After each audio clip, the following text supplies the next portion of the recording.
You know, in Romans chapter 1, starting in verse 16, the Paul is saying, I'm not ashamed of the gospel of Jesus Christ, for it's the power of God unto salvation. That Greek word translated salvation is deliverance and healing. He's talking about from the wound of sin that was sown into the flesh of all mankind that Paul describes in Romans 7:14, for we're carnal, fleshly, sold under sin. We need to understand what happened when Adam disobeyed God and obeyed his wife instead and ate from the tree of the knowledge of good and evil. He says, for the wrath of God is revealed from heaven against all ungodliness and unrighteousness of men who hold the truth in unrighteousness. It's talking about to suppress, to hold down.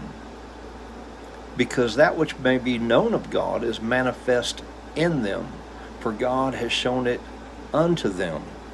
And this is what John is saying in the Gospel of John chapter 1, when he says, when he's talking about the Word was with God and the Word was God, and he was in the beginning with God, and by him all things were made, and in him was the life, and that life was the light of men.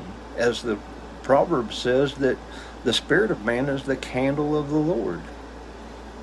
So this is what he's saying, because that when they knew God, they glorified him not as God, neither were thankful, but became vain in their imaginations, and their foolish heart was darkened. And, we need to understand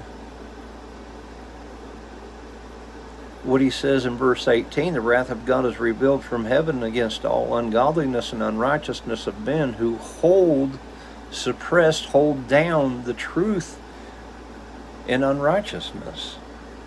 We need to understand that truth.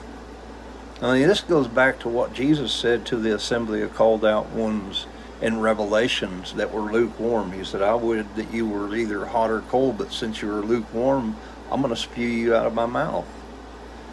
We need to understand that it is the mind that was freed from the law of sin that was in our flesh that Paul describes in Romans chapter 7. The law of sin that was in my flesh, waging war against the law of my mind, bringing it into captivity to the law of sin that's in my flesh. But it's the law of life and the Spirit of Jesus Christ that makes us free from the law of sin and death. We need to understand what the sacrifice of Jesus accomplished, because when we're water baptized into him and into his death, we die and then we're given life.